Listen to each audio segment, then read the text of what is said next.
A very good evening and welcome everyone. I, Dr. 𝗪𝗢𝗏𝗧, on behalf of Voice of Healthcare, welcomes all the speakers and the viewers who have joined in for today's discussion.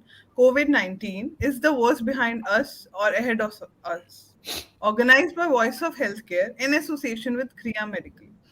With this discussion, we aim to understand how COVID-19 has transformed in the last few years and how it can affect us in the upcoming time. I would like to commence this session by introducing our eminent speakers. I welcome Dr. Asim, Deputy General Manager, Lab Operations, Dr. Dang's Lab. Welcome, Dr. Asim. Thank you. Thanks a lot. Mr. Lalith Kishore, COO, CCAMP-InDx. Welcome, Mr. Kishore. Thank you. Thank you. Dr. Shanmugapriya, Head Research and Development, Kriya Medical Technologies Private Limited. Welcome, Dr. Priya. Thank you. Hi, everyone. I welcome Dr. Preethi Sharma, Consultant Pathologist, Dr. Lalpath Labs, to lead this session from here. Over to you, Dr. Preethi.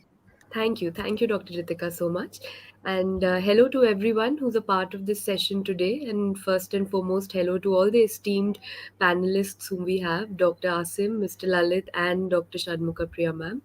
So it's an honor to be sharing the screen with all of you. And also, I think the need of the hour and a much awaited discussion that we have that we must go forward with is the SARS-CoV-2, which has now become the main trunk, and how it's giving out its branches and sub-branches and sprouting out into so many different variants. And I think the much talk of the town, be it the BA5 or the BF7 and many other lineages and sub-lineages which are now coming across. And obviously this is a matter of concern for not only the healthcare professionals but also the general population. To what extent should one be worried about? What should one be doing regarding it? How well are we prepared, as a country, and in terms of our infrastructure with how to go ahead with it? I think there are so many. It's like a Pandora's box. We have an entire set of questions which awaits all of us, and I think we've got some esteemed faculty members who are going to enlighten us today, which I'm sure everyone is looking forward to. So I think let's get the discussion started. I'll want to start with Dr. Asim sir first. Considering these lineages that have come up, and especially the sub-lineages, what according to you is the ones that should be considered to be of concern at this point of time? Because there's an entire, I can say, a tray of strains that we have ahead of us. Which are the ones that we should actually be concerned about, and why?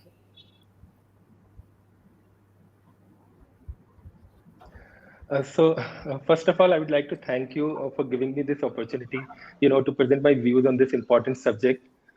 So now coming to the question, the recent surge of COVID-19 infections in China, Japan, and many surrounding Asian countries has triggered warnings across the world, and it has left India also anxious.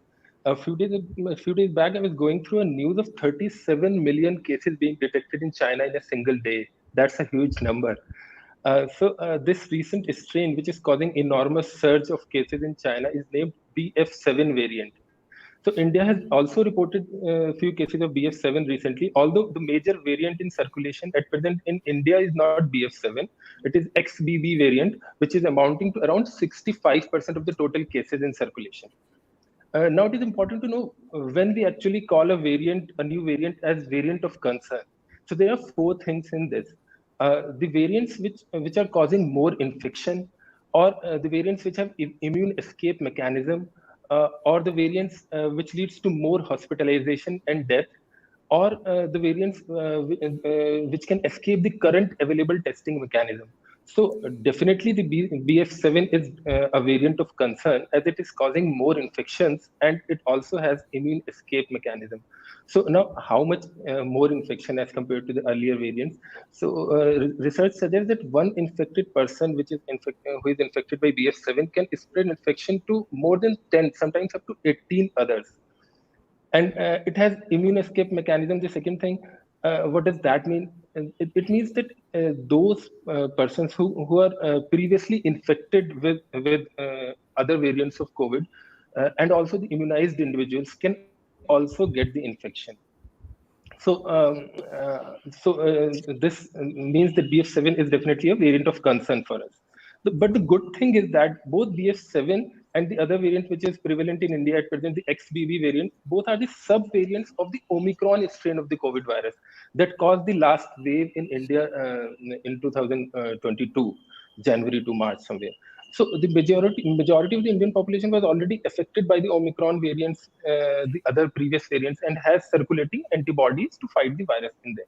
Also, a large number of our population was effectively vaccinated by a very successful vaccination drive in our country. So experts believe that India has achieved a good amount of herd immunity. Herd immunity is the immunity which a population generally has due to vaccination or because of previous infection.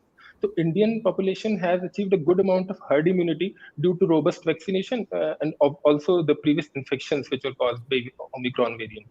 So I'm of the opinion that even though India might see a huge surge of cases in near future, the probability of high number of critical cases will be not much. The symptoms also are expected to be mild with the usual flu-like symptoms like fever, cough, cold, body ache. Some may present with GI-related symptoms like diarrhea and vomiting also. Having said that, it is really important to understand that those who are at increased risk of infection should be extra precautious.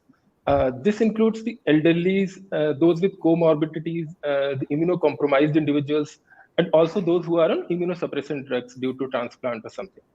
So we need to be very vigilant and keep a close watch, as we all know that virus having the capacity to mutate, things can change very quick. True. Very true.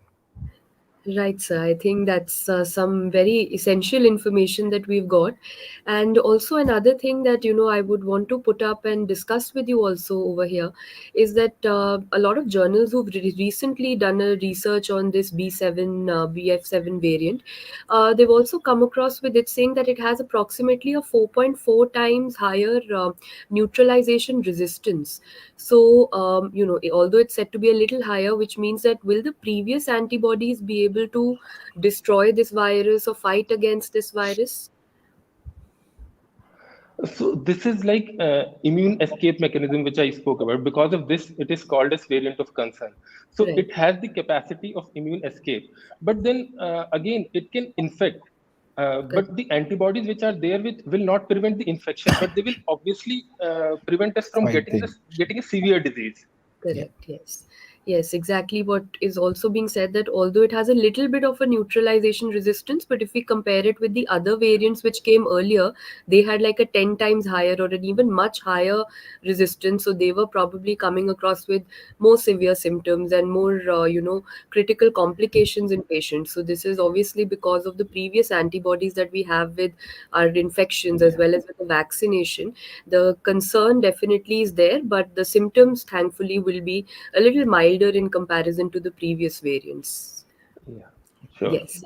Thank you so much, sir, for those inputs. And since we are talking about the vaccines and the effectiveness, Dr. Shanmugapriya ma'am, I would want to ask you about if you could elaborate a little bit with regard to these variants, anything that you want to put up regarding the vaccine effectiveness for these variants, against these variants. Yeah. So before we start discussing about the efficacy of these vaccines against all these sublineages or variants of concern, I would like to tell you what could have been an ideal scenario. An ideal scenario could have been like our SARS-CoV-2 virus acting like a measles virus. So measles virus hardly mutated ever since, because of which we were able to manage with just one vaccine across the world. The reason behind why measles virus did not mutate is there is a complex interaction between the two proteins which are present on the virus with the host cell protein. So measles virus understood that if only I allow any of my genes to undergo mutation, I will not be able to interact with the host cell. So I'm losing my survival advantage. So it chose not to mutate. So it chose not to mutate. And that is why we got away with having just one vaccine. Now, that is not the case with when it comes to SARS-CoV-2. In SARS-CoV-2, there is no complex interaction between the S protein of the SARS-CoV-2 virus and the ACE2 receptors. And SARS-CoV-2, being a smart virus, understood that I will get few survival advantages if I allow my S protein to undergo mutation. For example, S protein mutation can increase the infectivity of the virus, or it can improve the immune escape mechanism of the virus. So that was understood by SARS-CoV-2. So it decided to mutate multiple times. And here we are scrambling to find out an effective protective mechanism against SARS-CoV-2.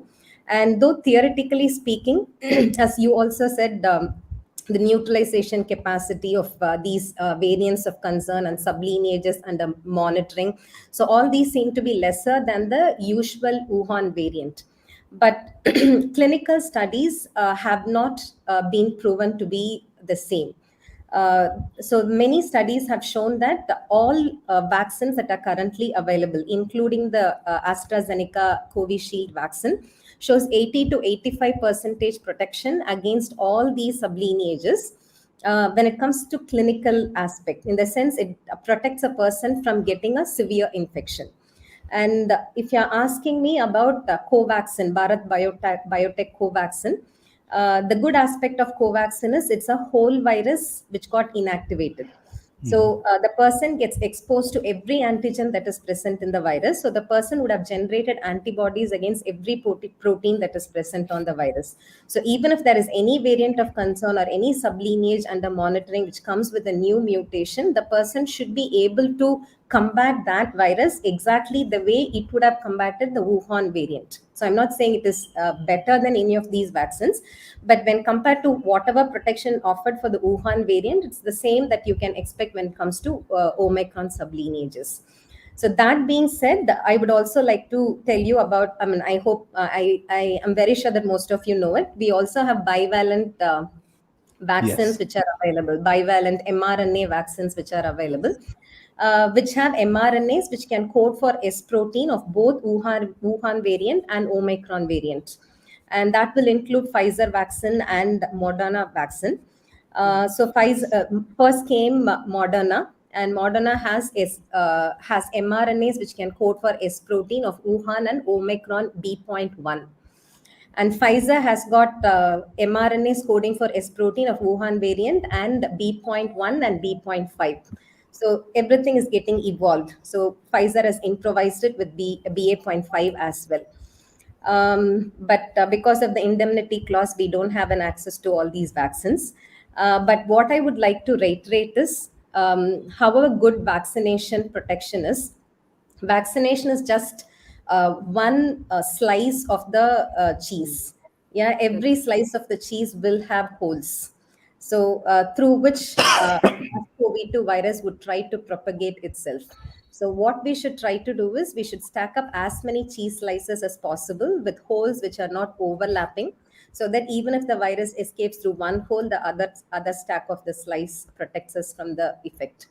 So to summarize, if you ask me, the vaccine effectiveness against all these sublineages would be the same as compared to the original variant. Right, ma'am. I think everyone totally agree with you on that, and especially with the Swiss cheese theory that you've given us. I think that is something which was very interesting, and that obviously in a single sentence made a lot of sense altogether. And on the similar lines, my next question would be to Mr. Lalith sir as well. Sir, ma'am has already put across, the details about the vaccine effectiveness, and we've discussed the variants. What is your take on the fact that do we need a booster dose now? And if yes, then how should one go ahead with selecting or choosing the vaccine that would be effective as a booster? See, the opinion on boosters is kind of out there, right? And it is a proven fact that booster doses across the world have helped contain, have helped contain infections, have actually helped people, have reduced the severity of infection.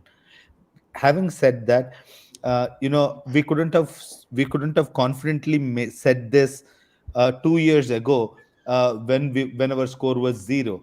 But as we saw the vaccination rates increase across the country, and today we have close to about 219 crore doses already executed, I think it is time for us. And the approach that I take to answering that question is more of a futuristic approach. The idea is that it is time for us to start to think more intelligently about how we do vaccination. I mean, we went on mass and we made sure everyone was vaccinated, and that was the necessary first step. And having successfully done that, we have to now look at where we are and realize that while there are at least 9 available vaccines, only 2 of them have kind of proliferated across the country. It is important from, and this is more a challenge for people like Dr. Shanmugapriya, who is doing the diagnostics, or you indeed, or Dr. Khan here, to start thinking about how do we design diagnostics so that A, we can intelligently decide when someone needs a booster, A. And B, how do we design diagnostics so that we can tell people at a personalized level as to which one of the available vaccines provides the best possible response for them, right? And the challenge is not in actually doing this. If someone put an individual in front of me and said, do this for him, I would probably spend about 10-20,000 rupees designing experiments around this, and I could probably come out with a concrete characterization of his antibodies, obviously a quantitation of antibodies to start with, and then a clear characterization of his antibodies, and then determine which would. The challenge is in actually designing and developing diagnostics which will precisely determine A, when a booster dose is needed, and B, if possible, which one of the available vaccines is the best possible booster. And I think that intelligence can, because this was war, and we've we've done pretty well at the war. I don't want to say that it's over. I don't want to say we've won, but at the same time, I think we're on most fronts. I think we're doing very well. The Certainly. idea is to win these little battles right now, and the idea there is that the capability exists. And I'll just refer to this, and I'm sure Dr. Asim, Dr. Shanmugapriya will agree with me.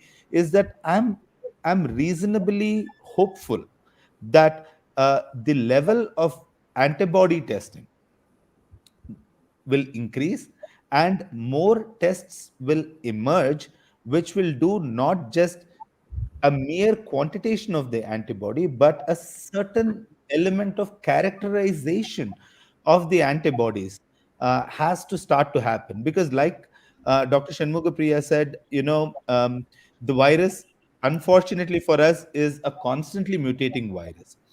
And the story I would urge every one of you to remember when we answer the basic question of, is the worst behind us or ahead of us? The answer to this question is honestly not in the current variants of concern. The answer to that question is in the variants that are yet to come. Might emerge. I think we have a reasonable handle on the variants that are out there right now, from the perspective of three things. From a diagnostics perspective, you'll all be happy to know Dr. Shanmugapriya led the project for her own company. The fact that we can actually not just tell you if you have COVID or not, but we can tell you whether you have a Omicron variant or another variant. We can do that, and a lot of companies have come ahead and done that. Therapeutics wise, we are good to go. We've got a handle on that. Infrastructure wise, we are good. Vaccination wise, we're very, very good. Now the preparedness, um, the level of preparedness that we have to tackle the next coming variant, is what will determine this. And I'm a reasonably optimistic guy. Probably one of the most optimistic guys about this. Just yesterday, university in Asansol, in association with ICER Bhubaneswar, for example, said we have a formula for a universal vaccine that will kind of modify itself to face any future variant. So I'm hopeful for research to emerge that will kind of give us that kind of vaccines. We already have companies like Dr. Shanmugapriya's who are actually leading the way in terms of the diagnostics pathway. I hope that we have some diagnostics developed for intelligent administration of booster doses. And I think that will give us a lot of control.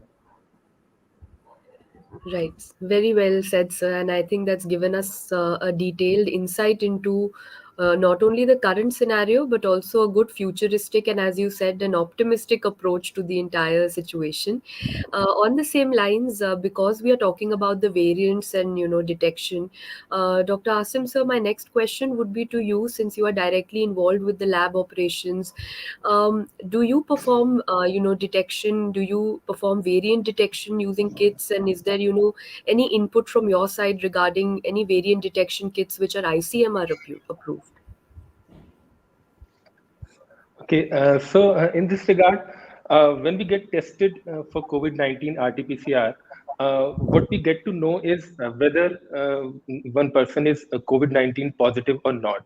But recently, there are few RT-PCR kits which are approved by ICMR, which will also let us know if the variant that has caused infection is the Omicron variant or any of its subvariants, and it can differentiate it from the other variants, the previous ones, the Delta and all.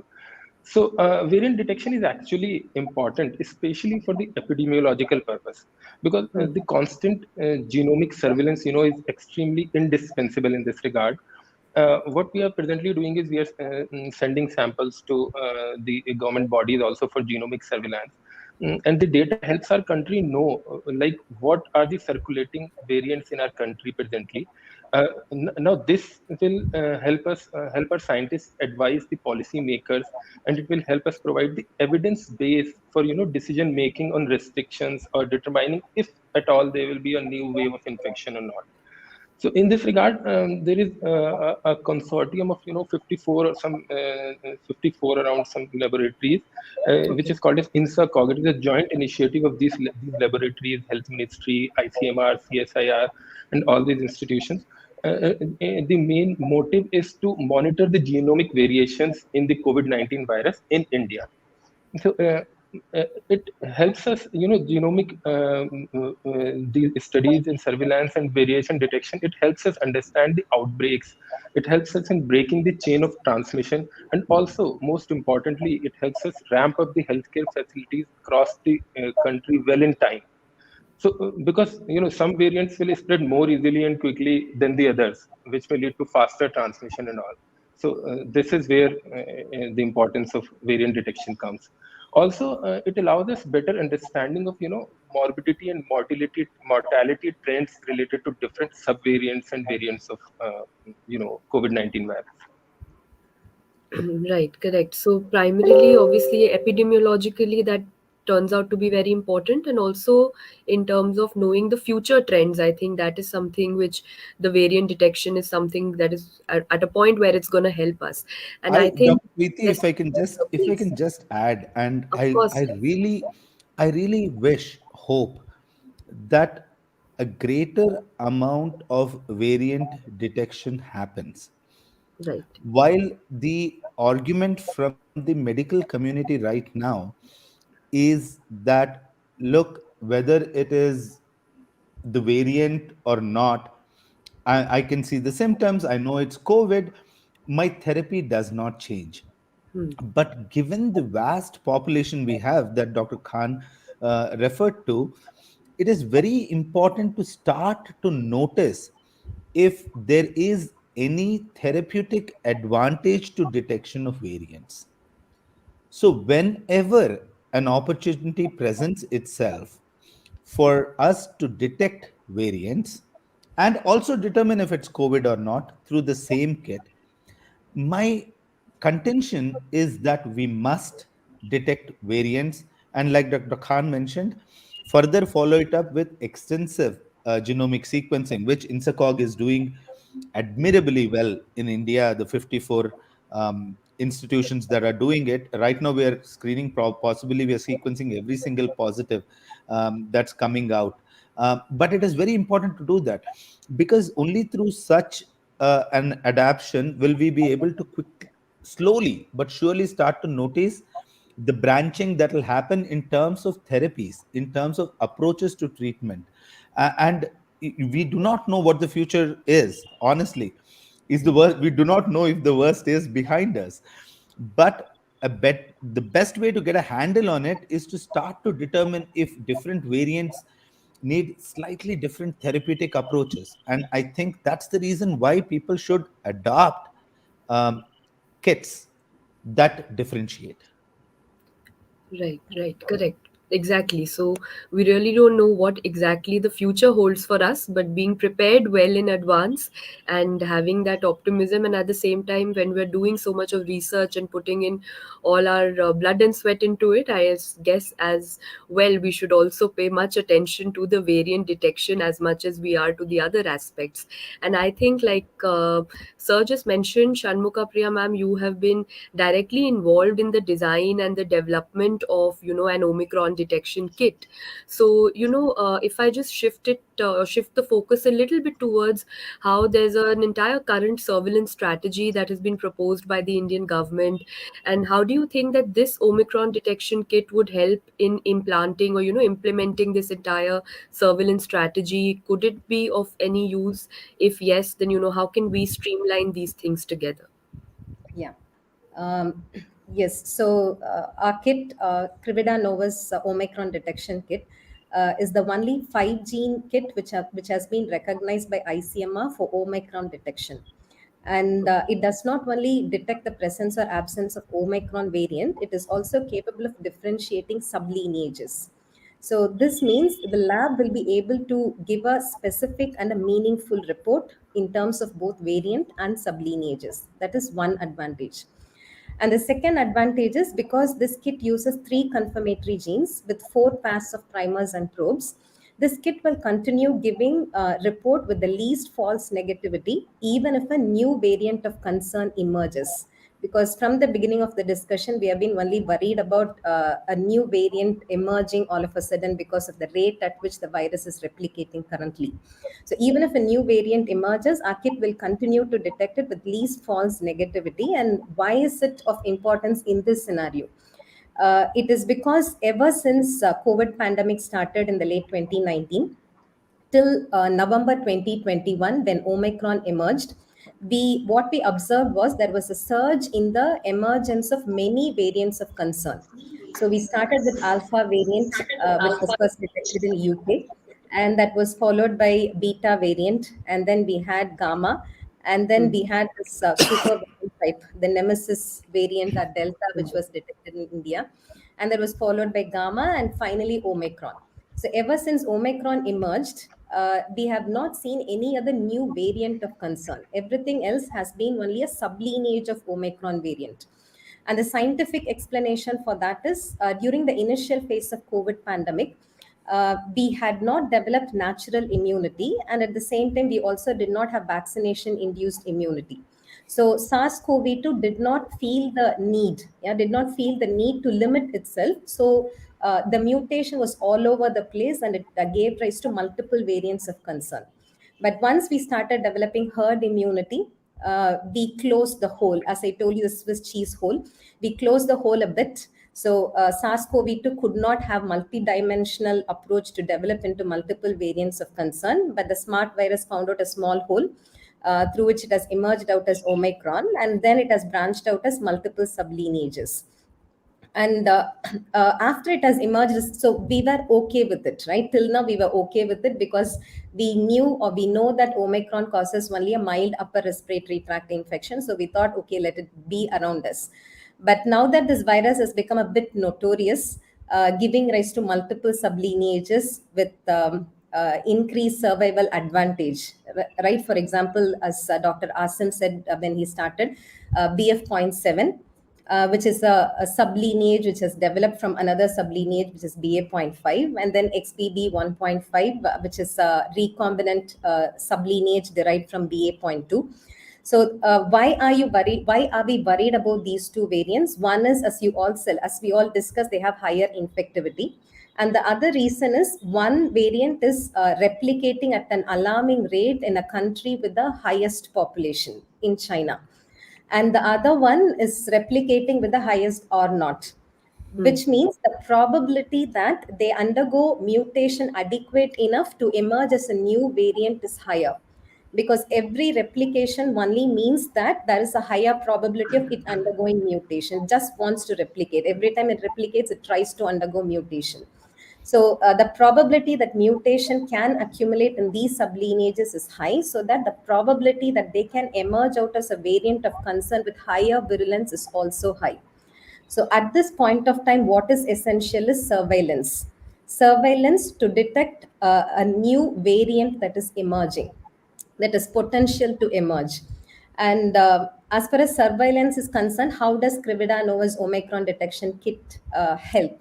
It is because, as I said, we have 3 confirmatory genes which can get detected by 4 sets of primer probes. So even if there is a mutation which is happening in one of these confirmatory genes, our kit will be able to detect it with a different pattern. So it is not just about detecting Omicron or its sublineages. Even if a new variant of concern emerges, our kit will be able to show it with a different pattern. So this will be the first kit to tell you, because I hope you all remember that the serendipity, it was a sort of serendipity, right? S gene target failure. That is how we understood that there is a new variant, Delta variant, which has come up in India long back. So similar to that, we have chosen primer probe sequences in such a way that they are targeted against those sequences which are prone for mutation. So even if there is a mutation, our kit will show a different pattern. And if you're asking me if you're going to choose primer probe based on sequences which are prone for mutation, will it cause false negativity? That is also not possible, because we have multiple confirmatory genes. So even if one fails, the other one will detect. So that is how it was a futuristic thought based on which we designed the kit. So I can confidently say that if there is a new variant of concern, our kit will be able to show the difference in pattern.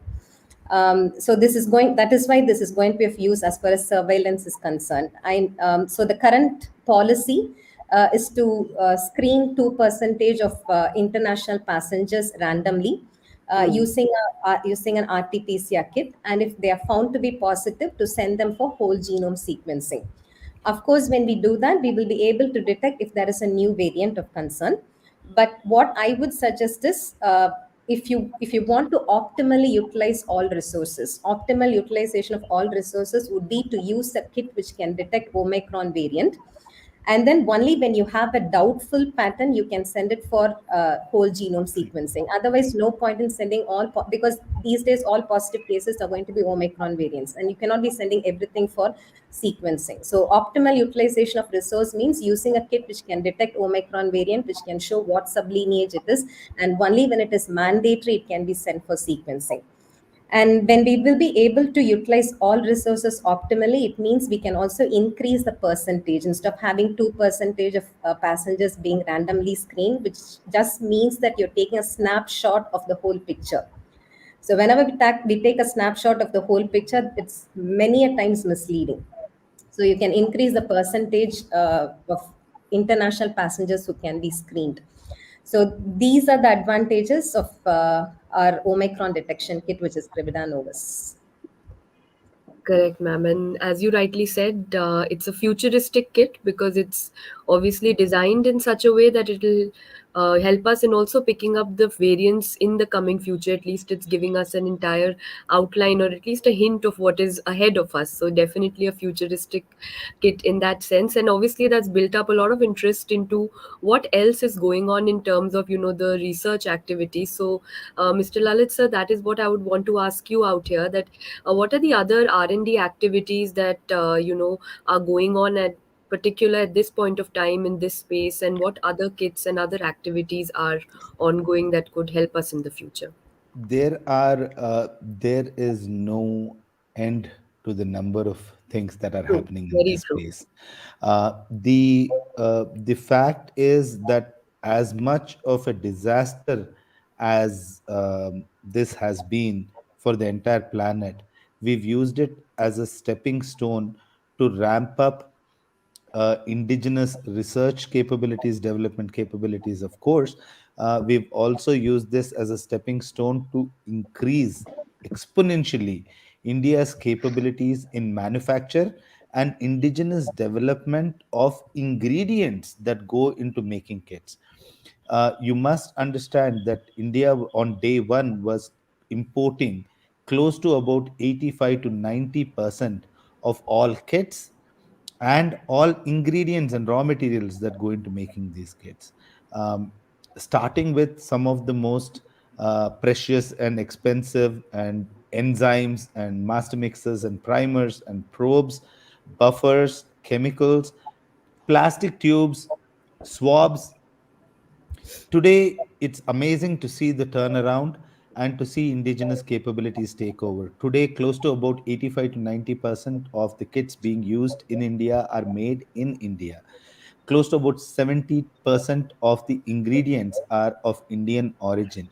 And that has been a boon, because you've seen the price that patients pay at the diagnostic centers has dropped from what used to be 5,000 rupees to 300 rupees. The price of procurement by the government has dropped from approximately 2,200 rupees to 10 rupees per test.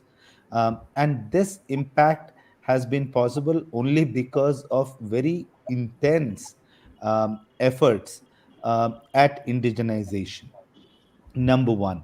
So that in itself, I mean, is a huge leap, and this is only RT-PCR numbers. Similar surges have been seen in the way that we have turned around and started taking charge of how we handle lateral flow assays, and that has gone off in its own way with the introduction of multiple lateral flow assay based tests, home tests, that are now ICMR approved and CDESCO approved. We are also seeing a surge in the number of people attempting to tackle COVID, but also use that as a launch pad for looking at multiple other infectious diseases using parallel orthogonal technologies like CRISPR, Mm. like LAMP-based assays, and novel detection assays. We've seen aptamer-based assays, we've seen conductivity-based assays emerge. I'm pretty sure that you will see a lot many of these technologies come to the fore, and the amount of the affordability will definitely be better for those tests, and also the speed with which we can detect and tell someone that they are disease positive or disease negative. And I'm not saying COVID positive, COVID negative, because it's now spanned to multiple infectious diseases. That space is increasing. So in terms of different kinds of assays, like I said, so PCR, RT-PCR, lateral flow assays, LAMP-based assays, CRISPR-based assays, ELISA-based assays have taken off in a big way.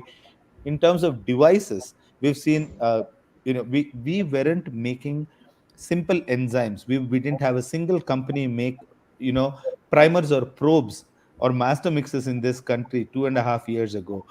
The most essential element of conducting nucleic acid based tests are DNTPs, which are AGCT. And we didn't make them in India 2.5 years ago. And today we have a multitude of companies making them. So we are definitely becoming not just a self sufficient nation, but a nation capable of actually exporting and becoming a diagnostics hub. Look, I mean, I always look at it, like I said, with optimism. India has always been the pharmacy of the world, right? When it comes to pharmaceuticals, India has established itself as the vaccine store for the world. We are the largest vaccine producers. Given those ecosystems, or even biopharma for the world, right? Given those ecosystems, there is no reason why we cannot become the diagnostics center for the world. And I think that that is what will happen. We see a score of emerging diagnostics companies with immense capabilities to serve not just this country but across the world. And that's the optimism with which we're going forward. Multiple R&D activities in chemistry, in biologicals, in clinical testing, in devices, um, are taking off. And CCAMP-InDx, where I come from, we are working with a cohort of close to 220 organizations, companies across the country that are involved in diagnostics. And I'm sure that many success stories will emerge out of this. Right. Thank you so much, sir, for throwing light on all the R&D activities that are going on, which definitely sound very positive for the upcoming future. And my last question would be getting back to Dr. Asim, sir, because I think after all the research activities, let's get back to ground reality. Let's hit the ground reality once again. Having said all of that, sir, is there an increase that you have noticed in the past few weeks in terms of in the number of the tests being performed and also in terms of the positivity rate? Any personal experience that you'll want to share here? So yes, actually, we have noted a marginal increase in COVID-19 cases over past few weeks. This is also because the government has stepped up surveillance in the wake of fresh surge in coronavirus cases in some neighboring countries, especially China. However, this marginal rise can be, attributed to a dramatic shift in daily testing, which explains the more cases being detected now. Because there has been a nearly 2 to 3-fold rise in number of tests being performed daily to identify new cases. So actually, the positivity rate has not increased. It is the Agreed. number of tests being performed have risen. So we are catching up more, positives. So there is a marginal increase in the number of cases overall. The average COVID-19 test positivity rate is like somewhere around 0.15 to 0.18% in last many weeks. And it is way below the 5% mark, where it is said to be alarming by the WHO standards. But having said all these things, we cannot let our guard down because Agreed. we need to take all the precautions. Because I'm of the opinion that there will be a surge in COVID cases in coming few weeks, although the damage will not be as extensive as we have seen with the previous waves. So there is no need to panic, but at the same time, we need to be always on the alert mode, especially with the virus mutating every now and then and new variants, emerging. Right, so very well said. Don't panic, but be cautious and be prepared. I think that is the take home message that definitely everyone needs to keep in mind. And I think I would take this opportunity to thank each one of you for some valuable inputs, which I'm sure everyone listening to this session today has gathered, and I personally have as well. Just one last closing thought from each one of you regarding anything that you want to say that we should be doing at this point of time to keep ourselves ahead of the wave, to keep ourselves prepared, and to be one step before and prepared very well in advance before anything hits us like it did earlier. So I'll start with Shanmugapriya ma'am, any closing words that you would want to put across? Yeah. To start with, about my view on the new variants. We can't call it as variants, new sublineages under monitoring, be it BF.7 or XBB 1.5.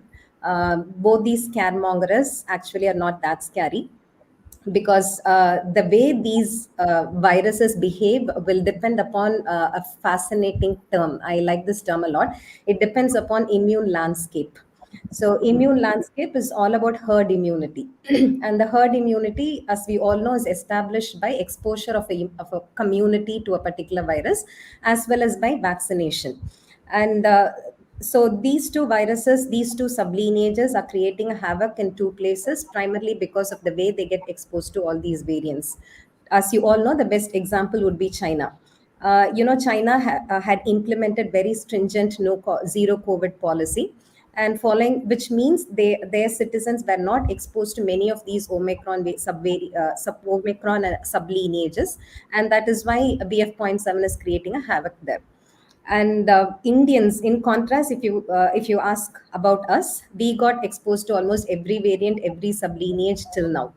which means we would have enough natural immunity, and our immunization is also good. Immunization or vaccine coverage is also adequate. But as you all have been saying, that does not mean we can let our guard down. Reason is, as we have been discussing previously also, if a new variant emerges, and if this new variant happens to enter our country, or it happens to be emerging in our own country, we should be well equipped to identify the earliest, and we should be able to manage it. So step number one to manage or to avoid to avoid greater impact caused by such variants would be surveillance. That is number one. And if you're asking me about my view on social distancing or lockdown is a huge word to speak about now. But if you ask me about my view on social distancing, I would say that is not going to be a way forward anymore. Because based on our experience, what we have understood is exposing every community to all these variants, subvariants, sublineages slowly at a natural pace would be the best way forward. So at the individual level, what needs to be done is immunization, number one. Number two is hygiene measures. So that's about my view about these sublineages. Great. Thank you so much, ma'am. Sir, Lalith sir, any closing words from your end, please? Yes, I think that obviously it was we were completely hit in the blind in 2020. Uh, we thought we were prepared, but we were completely blasted off in the Delta wave. I would say that enter the future with confidence. Okay. And enter the future with confidence as a nation. When it comes to pandemic preparedness, we are really well equipped. Divide it into portions and you will see that in terms of our infrastructure, we are prepared for the worst. In terms of diagnostics, we are prepared for the future. We can detect variants, obviously we can detect COVID, we can detect variants. Our affordability levels for diagnostics are the lowest in the world, including Africa. Even Africans are paying more than Indians are paying to get tested right now. In terms of our immunization, we are the number one in the world in terms of our immunization. In terms of the herd immunity or the landscape that Dr. Shanmugapriya spoke about, I think the kind of variety, if that's the word that we can use. I mean, we've been blessed with such a huge population and such a nice mix of immunity. It's just a natural gift. So and in terms of therapy, obviously, like Dr. Khan already mentioned, the current variants at least are not as threatening as the ones that came before, except to select groups of populations. So I would say that while all care should be taken, everything should be in place, hygiene is important, all of those things checked off, I would definitely end this on a note by saying that enter the future with confidence. We are ready to take on. I do not know if the worst is behind us or ahead of us, but I know that we are better equipped than anyone else to actually take it head on. Thank you. Thank you so much, sir. Thank you so much for these closing words. And finally, Dr. Asim, sir, any closing words from your end, please? Yeah, sure. The most important thing I would like to point out is once you have symptoms, you must isolate yourself and get an RT-PCR test done if your doctor suggests, Yes. because it is very important for us to understand to break the chain. It is also important to know like who needs to be vaccinated. Some of us must be wondering whether the previous infection or vaccination are sufficient to us to provide the required protection against the new variants. For that, a COVID antibody test, a simple COVID antibody test, will help you decide if there is immediate need for a booster dose, or you can wait for some time. It is also important to know that vaccines will not prevent you from getting the infection at all. It will surely prevent from severe illness from occurring, like hospitalizations or ICU admissions. That will not be required. So Also, there is a nasal vaccine that has been recently introduced. It has two Yes. major advantages I would like to point out. One is the ease of administration. It can be used for large scale vaccination programs in schools, or like we had the polio vaccination programs like that, because it is very easy to administer. And the second is the local immunity which it provides, apart from the systemic immunity. This helps in the decreasing the rate of replication of virus, and because of this, it also obviously it will decrease the severity also of the disease. Uh, Also, for the high risk population, which includes the elderly, the people with comorbidities, and the immunocompromised individuals, it is very important to get the booster dose timely. So, with all this, I would like to end by saying we need to be prepared, but obviously not scared. Yes. Rightly said. So I think precaution and prevention is obviously going to be the mainstay going forward as well, coming back to our basics. And certainly a lot of things that I personally learned. I don't know whether we can be braggadocious about the fact that we have the maximum population in our country. I don't know whether that's a matter to brag about, but can we use that to the best of our advantage? And like we were discussing, that we are, the vaccination hub, we are the pharmacy hub, but can we use our population to the advantage in becoming the diagnostics hub also by our research activities? That is something we hope that we can use our population, to the best of the advantage in this case at least. And thank you so much. And one more thing, I hope the surveillance, whether it is our immune surveillance or whether it is the government surveillance, I hope both the surveillances work in our favor going forward. I want to thank each one of you for being a part of this session and giving some extremely useful insights into this entire situation, be it the ground reality or the research and other activities that are going on. So thank you so much for telling us about all of this and giving us some useful information. Thank you. Thank you. Thank you.